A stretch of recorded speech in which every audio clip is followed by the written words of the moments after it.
Welcome to Series 5 of the Power series.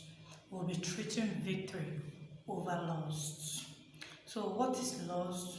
An unbridled sexual urge, an intense longing or craving for sex. So when one's sexual appetite is not under control nor under checked by you, it's called sexual lust. So we'll be looking at 1 John chapter 3 verse 18 and 19. Little children, let us stop saying we love people. Let us really love them and show it by your action. Then we will know for sure by our action that we are on God's side, and our conscience will be clear even when we stand before the Lord. Now, how can we overcome this enemy of lust? How can we gain an achievement or mastery over it? How can we achieve success over this struggle against us? So let us not merely talk love.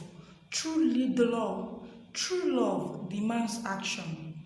When we talk it, we exhibit it. Our selfish lust in our hand, but when we do it, it depicts our sincerity.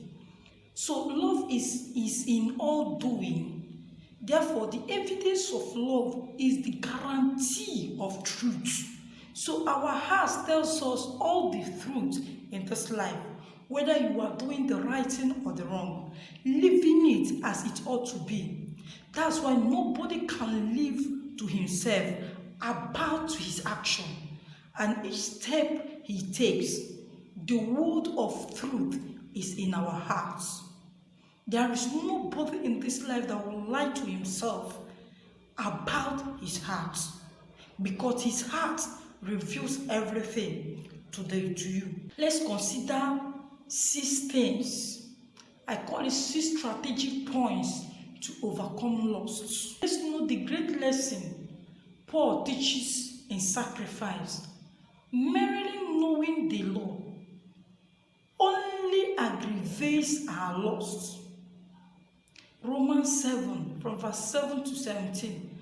And following rigid existing regulations, don't touch, don't taste, don't handle, is of no value in stopping the indulgence of flesh.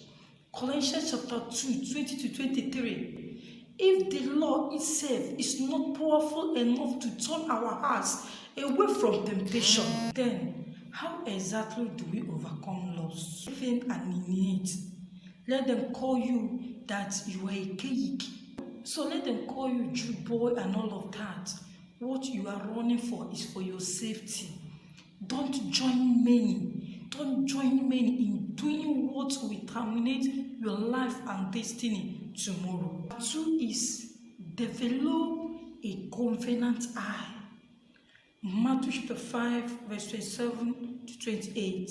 Jesus said, I have made a covenant with my eyes that I will never sin. Develop the attitude of not looking twice at a person. So develop the attitude of not looking twice at a person and begin to develop side attractions about his physical appearances, how beautiful him or her is, and everything that make up him or her, that makes him to look sexy.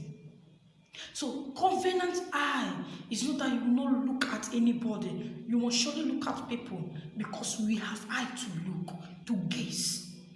But let it be a reality that you will not look to consider how that person is, how the shape is being molded, how the breast is being molded, how the eyes is being molded. When you start that, you see that these things begin to creep into your heart, and it will begin to do what? To make you to have sexual urge towards that person.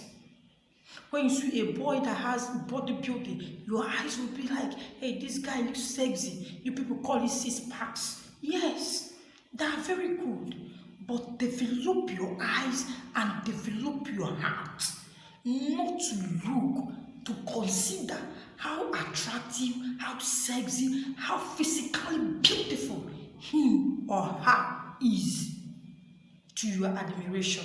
So wash your gaze even in the kind of things you look at, the movies, the musics that you watch. These things play critical roles in our memory unconsciously. I can remember then in my teens, then I've entered into university, my year one. There's this particular brother, he's a brother. So when we come to fellowship, that time I'm a non-believer, I'm not a Christian. So, but I have this particular fellowship that I do go with my friend. So my friend then is my roommate. When we come to that fellowship, the brother always wears tight trousers. So in his penis, you see that his penis is very big and it's showing in his trouser. So the first place that I look at them whenever I saw him standing and talking is that place. Why? Is because in my admiration, I love people that has big penis. So when I see that, I'll be like, even when we get home, today I don't even know that my roommate, that my friend knew of it. When we get home, she'll begin to say, now do you see how big this brother's thing is? It's too much now. So even in our admiration, we begin to lust over those things, which are unnecessary. Number 3 thing we need to consider is to develop a confident ears and heart. Psalm 119 verse 11, a heart that yields for the word of God. So we develop a confident ears and heart. We checkmate the kind of things we look at and hears by words and by music. Most especially words, it plays symbolic effects in our brains and hearts, giving meaning to our hearts. I can recall in my teens day that I love phone sex. You see that? Those things, midnight calls, that's when those things we are in. With my friend, they will just call us, we're going to shout, call, so sexy words. Those people are telling me we commit a lot of atrocities by masturbation. So if we allow our ears to transfer things that are dirty, our hearts, our brain, first of all, will receive it, and it will tell our hearts, this is it, and our hearts will record it in our membrane. And when this thing happens, it will begin to play roles when we are on our own, in our hearts. It will begin to remind us those things over and over again, and this will create sexual urge, and this will create lust in your heart, and you begin to make it to lust after those things that you are doing. So in this, it will leave our hearts indebted with a written words on a marble, arousing your feelings to the point of masturbation. That's why I'm using myself as an example for you to understand that if God can deliver me, who is a worse sinner, yours is a pap case. All you need to do is to overcome at the finished work of Christ. In it lies, and it will deliver you, and your deliverance is secured. Galatians chapter 5 verse 24, for those who belong to Christ have crucified flesh with its passion and desires. So the only remedy is that all you need is to come at the finished work of Christ, and his deliverance is sure. So number 4 is learn to run with those that are in the Lord with a pure heart. Learn to run with those who call on the Lord with a pure heart. Mark the word, pure heart. So begin to make your company, your friends, those that surround you, be those that love God with a pure heart. You don't just belong to a warmonger and expect your sexual feelings and you expect yourself to be sexually pure. It's not possible. This is the greatest weapon that helped me in my time to overcome all these things. Now, number 5 is prayers. Galatians chapter 5 verse 16. When you walk in the Spirit, you will never gratify the desires of the flesh. So build your life onto prayer. Build your life onto study of the word of God. Build your circle onto people that will ginger you with prayers and into study the word of God.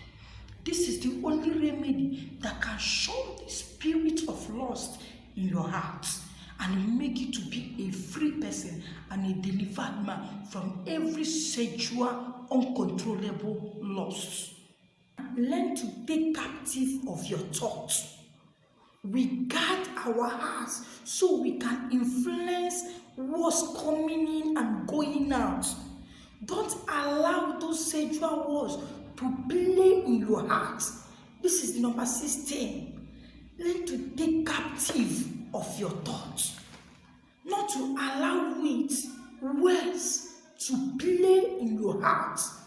To be a security man of your heart who takes control of all the activities that is in it. This is a powerful weapon that will stop you from lusting, bending every thought under the obedience of Christ. This is the greatest weapon that helped me in my time to overcome all these things.